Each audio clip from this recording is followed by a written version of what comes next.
Hi, ഇന്നത്തെ ഒരു requested video ആണ്. അറയെ പറ്റി ഒരു ഡീറ്റെയിൽ വീഡിയോ ചെയ്യാമെന്ന് ഒരു കമന്റിൽ കണ്ടിട്ടുണ്ടായിരുന്നു നമ്മുടെ അറയെ ക്വസ്റ്റ്യൻ ചെയ്തിട്ടുള്ള സമയത്ത്. അപ്പൊ അതാണിത്. അറയുടെ ഡെഫിനിഷൻ എന്ന് പറയുന്നത് it is A collection of similar data types stored at continuous memory location. നമുക്കൊരു എക്സാമ്പിളോടെ നോക്കാം. നമ്മൾ സാധാരണ ഒരു വേരിയബിൾ ഡിക്ലെയർ ചെയ്യുന്നു. എങ്ങനെയാണ്? ഇന്റ് വേരിയബിൾ എ ഇങ്ങനെയാണ് ഡിക്ലെയർ ചെയ്യുന്നത്. ഇപ്പൊ നമുക്കൊരു മാർക്ക് സ്റ്റോർ ചെയ്യണമെന്നുണ്ടെങ്കിൽ എങ്ങനെ സ്റ്റോർ ചെയ്യും? ഇന്റ് മാർക്ക് ഒരു 70 ഇരിക്കട്ടെ, ഇങ്ങനെ സ്റ്റോർ ചെയ്തു. നമുക്കൊരു 10 മാർക്ക് സ്റ്റോർ ചെയ്യണമെങ്കിൽ എന്ത് ചെയ്യണം? ഇന്റ് M1 ആണ് വിചാരിക്കുന്നതെങ്കിൽ M1 M2 അങ്ങനെ അങ്ങനെ അങ്ങനെ തന്നെ M10 വരെ സ്റ്റോർ ചെയ്യേണ്ടി വരും. അതിലും നല്ല ഒരു ഇതാണ് നമുക്ക് കണ്ടിന്യൂസ് ആയിട്ട് ഒരേ ടൈപ്പിലുള്ള value M1 M1 M2 M3 നമ്മളത് ഗെറ്റ് ചെയ്യാൻ വേണ്ടിട്ടോ ഓരോ വാല്യൂ ഇനിഷ്യലൈസ് ചെയ്യാൻ വേണ്ടി M1 ഈക്വൽ ടു ഇട്ടത് M2 ഈക്വൽ ടു ഒരു വാല്യൂ അങ്ങനെ പറഞ്ഞ് അതൊരു നല്ല മെത്തേഡ് അല്ലാത്തത് കൊണ്ടാണ് നമുക്ക് അതിനു വേണ്ടിയിട്ട് പകരം നമുക്ക് അറേ യൂസ് ചെയ്യാം. അറേ യൂസ് ചെയ്തിട്ട് ഈ ഒരു പ്രോബ്ലത്തിന് എങ്ങനെ സോൾവ് ചെയ്യാൻ നോക്കാം. അതിനായിട്ട് ഇന്റ് മാർക്ക് എന്ന് ഞാൻ കൊടുത്തു. മാർക്ക് ഓഫ് 10 വാല്യൂ ആണ് സ്റ്റോർ ചെയ്യുന്നതെങ്കിൽ മാർക്ക് ഓഫ് 10 ഈ ഒരൊറ്റ വേരിയബിൾ തന്നെ 10 വാല്യൂസ് സ്റ്റോർ ചെയ്യും. എങ്ങനെയാന്ന് നോക്കാം. അറേ എന്ന് പറയുന്നത് വളരെ പ്രധാനപ്പെട്ടതാണ് ഡേറ്റ സ്ട്രക്ചറിൽ. അതിന്റെ മെമ്മറി അലൊക്കേഷൻ ഇങ്ങനെയാണ്. ഞാനിപ്പോ ഒരു 5 വാല്യൂസ് സ്റ്റോർ ചെയ്യാണ്. 1 2 3 4 5 ഈ 5 വാല്യൂസ് സ്റ്റോർ ചെയ്യാൻ വേണ്ടി M1 M2 M3 M4 M5 എന്ന് കൊടുക്കുന്നതിന് പകരം ഇത്രയും M എന്ന് പറഞ്ഞൊരു വേരിയബിൾ നമുക്ക് എടുക്കാൻ പറ്റും. അപ്പോൾ അറേയുടെ ഒരു വലിയൊരു പ്രത്യേകത എന്താന്ന് വെച്ചാൽ അറേ 0 ഇൻഡെക്സ്ഡ് ആണ്. 0 ഇൻഡെക്സ്ഡ് എന്ന് പറഞ്ഞാൽ ഈ അറേയുടെ ഫസ്റ്റ് ലൊക്കേഷൻ 1 അല്ല 0 തൊട്ടാണ് സ്റ്റാർട്ട് ചെയ്യുന്നത്. ഇതിന്റെ മെമ്മറി ലൊക്കേഷൻ എന്ന് പറയുന്നത് 0 1 2 3 4 എന്ന് വരും. ഇങ്ങനെയാണ് മെമ്മറിയിൽ ഇത് സ്റ്റോർ ആവുന്നത്. M1 M2 M3 M4 M5 വരെ സ്റ്റോർ ചെയ്യുന്നതിന് പകരം ഒരു വേരിയബിളിൽ M എന്ന് പറഞ്ഞ രീതിയിൽ സ്റ്റോർ ചെയ്യാം. അത് മെമ്മറിയിൽ ഇങ്ങനെയായിരിക്കും സ്റ്റോർ ആവുന്നത്. ഞാനിപ്പോൾ പൊസിഷനാണ് 0 1 2 3 എന്ന് പറഞ്ഞു വന്നത്. മെമ്മറിയിൽ അതിന്റെ 1000 സംതിങ് ആയിരിക്കും സ്റ്റോർ ആവുന്നത്. ഒരു കണ്ടിന്യൂസ് ഇത്രയും സ്പേസ് മെമ്മറിയിൽ അലോക്കേറ്റ് ആവും. ഒറ്റ വേരിയബിൾ നമുക്ക് അറേ സ്റ്റോർ ചെയ്യാൻ പറ്റും. നമുക്ക് അറേയിൽ വാല്യൂസ് എങ്ങനെ ഇനിഷ്യലൈസ് ചെയ്യാൻ നോക്കാം. നമുക്ക് ഇനിഷ്യൽ വാല്യൂവിൽ തന്നെ നമ്മൾ ഇന്റ് ഉപയോഗിച്ചിട്ട് ഒരു വാല്യൂ ഇനിഷ്യലൈസ് ചെയ്യണമെന്നുണ്ടെങ്കിൽ ഇങ്ങനെ ഇനിഷ്യലൈസ് ചെയ്യും. ഇത് അറേ ഉപയോഗിച്ചിട്ടാണെങ്കിൽ രണ്ട് രീതിയിൽ പറ്റും. ഒന്ന് ഇന്റ് എ, ഈ സ്ക്വയർ ബ്രാക്കറ്റ് ആണ് അതിന്റെ സൈസ്. നമുക്കിവിടെ സൈസ് അറിയാമെങ്കിൽ സൈസ് കൊടുക്കാം ഇനിഷ്യലൈസ് ചെയ്യുന്ന സമയത്ത്. അല്ലെന്നുണ്ടെങ്കിൽ ഇങ്ങനെ 1 2 3 4 ഇതിന്റെ സൈസ് എന്താണ് ഇതിവിടെ അസൈൻ ആയിക്കൊള്ളും. അല്ല നമുക്ക് അറിയാമെന്നുണ്ടെങ്കിൽ 4 എന്നോ 5 എന്നോ പറഞ്ഞിട്ട് ഇവിടെ കൊടുക്കാം. ഈ സ്ക്വയർ ബ്രാക്കറ്റിനകത്താണ് അറേയുടെ സൈസ് മെൻഷൻ ചെയ്യുന്നത്.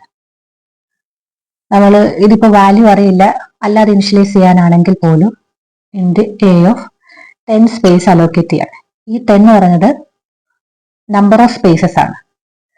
നമ്മൾ ഇന്റിജർ വാല്യൂ ആയതുകൊണ്ട് 4 ബൈറ്റ്സ് ഉള്ള 10 സ്പേസ് അലോക്കേറ്റ് ആവും. ബൈറ്റ്സ് ആണ് 4 ബൈറ്റ്സ് ഉള്ള 10 സ്പേസ് അലോക്കേറ്റ് ആവും. ഇനിയില് അറേയിലെ വാല്യൂസ് ഇനിഷ്യലൈസ് ചെയ്തു. ഈ നമുക്ക് സാധാരണ വാല്യൂ ഗെറ്റ് ചെയ്യത്തില്ലേ സ്കാൻഎഫ് ഉപയോഗിച്ചിട്ട്. നമ്മൾ ഈ വാല്യൂ ആണെന്നുണ്ടെങ്കിൽ, അതായത് ഈ വാല്യൂ കൊടുത്തിട്ടില്ലെന്നുണ്ടെങ്കിൽ എങ്ങനെ ഗെറ്റ് ചെയ്യും? സ്കാൻഎഫ് ഉപയോഗിച്ച് %d ആമ്പർസാൻഡ് എ എന്ന് പറഞ്ഞു കൊടുക്കും. ഈ സെയിം സാധനം അറേയിൽ വരുമ്പോൾ നമ്മൾ ലൂപ്പാണ് ഉപയോഗിക്കുന്നത്. നമുക്കത് നോക്കാം. ഞാൻ സമയം കുറയ്ക്കാൻ വേണ്ടിയിട്ടാണ് ലൂപ്പ് ആദ്യം എഴുതിയത്. ഫോർ ലൂപ്പാണ് മെയിൻ ആയിട്ട് യൂസ് ചെയ്യുന്നത്. ഐട്രേറ്റ് ചെയ്യാൻ വേണ്ടി ഐ എന്നുള്ള വേരിയബിൾ ഞാൻ ഡിക്ലെയർ ചെയ്തു. ലിമിറ്റ് 5 ആണ്. അറേയുടെ പേര് എ എന്നാണ്. നമ്മൾ സാധാരണ നമ്മളല്ലാതെ നമ്മളിത് ഗെറ്റ് ചെയ്യണമെന്നുണ്ടെങ്കിൽ ലൂപ്പ് അല്ലാതാണെങ്കിൽ സ്കാൻഎഫ് ഉപയോഗിച്ചിട്ട് %d എ ഓഫ് 0 കൊടുക്കണം. പിന്നെ എ ഓഫ് 1, എ ഓഫ് 2, അങ്ങനെ ലാസ്റ്റ് വരെ കൊടുക്കണം. അതിന് പകരമായിട്ട് സിമ്പിളായിട്ട് ഈ ഒരു ലൂപ്പ് വെച്ചിട്ട് കൊടുക്കാൻ പറ്റും. ഞാൻ ലൂപ്പ് എക്സ്പ്ലെയിൻ ചെയ്ത് കാണിച്ചു തരാം. ഇപ്പോ ഇതാണ് അറേന്ന് വെച്ചോ, 1 2, ഇതാണ് അറേന്ന് വെച്ചോ. ഇതിന്റെ പൊസിഷൻ ഞാനൊന്ന് മാർക്ക് ചെയ്യാം. ഇതാണ് അതിന്റെ പൊസിഷൻ. ഇനി നമ്മൾ ഇത് എക്സ്പ്ലെയിൻ ചെയ്യാം. ഫസ്റ്റ് കേസിൽ ഐ 0 ആയി, 0 ലെസ് ദാൻ 5 ആണോ? 0 ലെസ് ദാൻ 5 ആണ്. കണ്ടീഷൻ ട്രൂ ആയി. ഫസ്റ്റ് വാല്യൂ എ ഓഫ് 0 1 എന്നുള്ള വാല്യൂ ഗെറ്റ് ചെയ്യുന്നു. ദെൻ ഐ ഇൻക്രിമെന്റ് ചെയ്യുന്നു. അപ്പോൾ ഐയുടെ വാല്യൂ 1 ആയി. 1 ലെസ് ദാൻ 5 കറക്റ്റ് ആണ്. എ ഓഫ് 1 വാല്യൂ ഗെറ്റ് ചെയ്യുന്നു.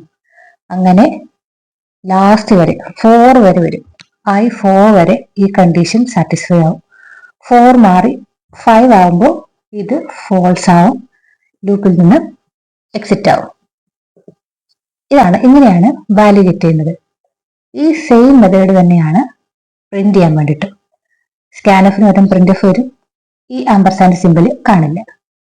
ഞാൻ ഒന്ന് ജസ്റ്റ് ഒന്ന് കാണിക്കാമേ. കണ്ടോ? ഇങ്ങനെയാണ് പ്രിന്റ് എഫ് ഉപയോഗിച്ച് ഓരോ വാല്യൂം പ്രിന്റ് ചെയ്യുന്നത്. ഇതിപ്പോ ഇങ്ങനെ കൊടുക്കുമ്പോൾ അടുപ്പിച്ച് 1 2 3 4 5 ഇങ്ങനെ വരും. നമുക്കൊരു നെക്സ്റ്റ് ലൈന് വരണമെങ്കിൽ /n കൊടുക്കാം. ഇച്ചിരി സ്പേസ് ഇട്ട് വരണമെന്നുണ്ടെങ്കിൽ /t കൊടുക്കാം. അത് നിങ്ങളുടെ കൺവീനിയൻസ് അനുസരിച്ച്. ഇങ്ങനെയാണ് ഒരു 1 ഡയമെൻഷൻ. ഇതിനെ 1 ഡയമെൻഷൻ അറേ എന്ന് പറയും. ഇതിനെ സ്കാൻ ചെയ്യുന്നതും പ്രിന്റ് ചെയ്യുന്നതും. ഈ അറേയിലെ പ്രധാനപ്പെട്ട ഒരു ഓപ്പറേഷനാണ് ട്രാവേഴ്സൽ. ഓരോ വാല്യൂയിലൂടെ മൈഗ്രേറ്റ് ചെയ്യുന്നതിനെയാണ് ട്രാവേഴ്സൽ എന്ന് പറയുന്നത്. അതായത് ഇങ്ങനെ സ്കാൻ ചെയ്ത് പ്രിന്റ് ചെയ്യുന്നതിനെയാണ് അറേ ട്രാവേഴ്സൽ എന്ന് പറയുന്നത്. നമ്മൾ ഒരു എലിമെന്റ് പ്രിന്റ് ചെയ്യണമെങ്കിൽ എന്താ, ഇങ്ങനെയാണ് കൊടുക്കുന്നത്. നമുക്ക് ഇങ്ങനെയാണ് സാധാരണ ഒരു വാല്യൂ വേരിയബിളിനെ പ്രിന്റ് ചെയ്യുന്നത്. അറേയുടെ കേസിൽ നമുക്കൊരു പൊസിഷനുള്ള വാല്യൂ പ്രിന്റ് ചെയ്യണമെന്നുണ്ടെങ്കിൽ എന്ന് മാത്രം കൊടുത്താൽ പോരാ, അതിന്റെ പൊസിഷനും കൊടുക്കണം. ഓക്കെ, ഇതാണ് ബേസിക് ഓപ്പറേഷൻസ്. ഇനി വരുന്ന മറ്റൊന്നാണ് അറേയിലെ സെർച്ച്. സെർച്ച് പല രീതിയിലുണ്ട്. ലീനിയർ സെർച്ച്, ബൈനറി സെർച്ച് എന്നൊക്കെ പറഞ്ഞിട്ടുണ്ട്. നമുക്ക് ബേസിക് ആയിട്ടുള്ള സെർച്ച് എന്നാന്ന് നോക്കാം. ഞാനിവിടെ കോഡ് എഴുതുന്നില്ല. ഈ സെയിം രീതിയിൽ തന്നെയാണ് ലോജിക്ക് പറയാം. നമുക്ക് 1 2 3 4 5 എന്ന് പറഞ്ഞ് ഒരു അറേ ഉണ്ടെന്ന് വിചാരിക്കുക. ആ അറേയിൽ 3 എന്ന എലമെന്റ് ഉണ്ടോ ഇല്ലയോ എന്ന് സെർച്ച് ചെയ്യുകയാണ്. അതിനുവേണ്ടി നമ്മൾ സാധാരണ എന്താ ചെയ്യുക? ലൂപ്പ് ഉപയോഗിച്ച് അറേ ഗെറ്റ് ചെയ്തു, അറേ പ്രിന്റ് ചെയ്തെന്ന് വെച്ചോ. ഈ വാല്യൂവിനെ നമ്മൾ എലമെന്റ് എന്ന് പറഞ്ഞിട്ട് ഡിക്ലെയർ ചെയ്ത് അതിനെ സ്കാൻ ചെയ്തെടുത്തു. ഇനി നമ്മൾ ലൂപ്പ് ഉപയോഗിച്ച്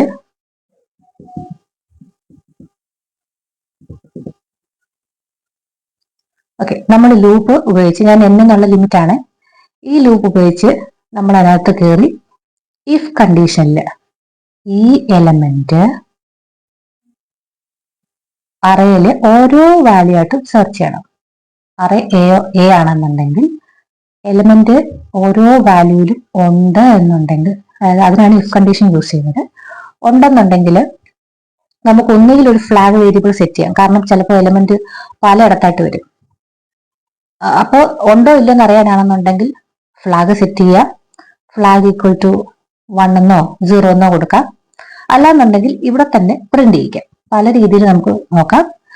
മെയിൻ ആയിട്ട് ചെയ്യുന്നത് ഈ എലമെന്റ് ഓരോ വാല്യൂയിലും ഉണ്ടോ എന്ന് സെർച്ച് ചെയ്യുക. ഉണ്ടെന്നുണ്ടെങ്കിൽ ക്വസ്റ്റ്യൻ അനുസരിച്ച് ആൻസർ കൊടുക്കുക. പിന്നെ നമുക്ക് ഈ അറേയിലെ വാല്യൂ ചേഞ്ച് ചെയ്യണമെന്നുണ്ടെങ്കിൽ എന്താ ചെയ്യേണ്ടത്? നമ്മൾ അറേയിലെ വാല്യൂ എടുക്കാൻ വേണ്ടി പ്രിന്റ് എഫിനകത്ത് എ ഓഫ് 0 എ ഓഫ് 1 കൊടുത്തു. ഇനി എ ഓഫ് 0 വാല്യൂ ചേഞ്ച് ചെയ്യാൻ വേണ്ടിയിട്ട് ആ വേരിയബിൾ നെയിം പൊസിഷന് ഈക്വൽ ടു 10 ഇങ്ങനെ കൊടുക്കുമ്പോൾ ഈ വാല്യൂ റീപ്ലേസ് ആയിട്ട് വരും. അപ്പോൾ ഇത്രയൊക്കെയാണ് അറേയിലെ ബേസിക് ഓപ്പറേഷൻ.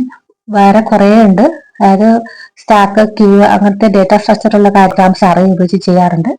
അതൊക്കെ കുറച്ചൊരു അഡ്വാൻസ് ലെവലിലാണ്. ഇത്രയാണ് ബേസിക് ആയിട്ടുള്ള കാര്യങ്ങൾ. ഇതിൽ എന്തെങ്കിലും ഡൗട്ട് ഉണ്ടെന്നുണ്ടെങ്കിൽ താഴെ കമന്റ് ചെയ്യുക. എന്തെങ്കിലും ആഡ് ചെയ്യണമെന്നുണ്ടെങ്കിലും കമന്റ് ചെയ്യുക. അപ്പോൾ ഇത്രയേ ഉള്ളൂ. വീഡിയോ ഇഷ്ടമായെങ്കിൽ ചാനൽ സബ്സ്ക്രൈബ് ചെയ്യുക, ലൈക്ക് ചെയ്യുക, ഷെയർ ചെയ്യുക. Thank you.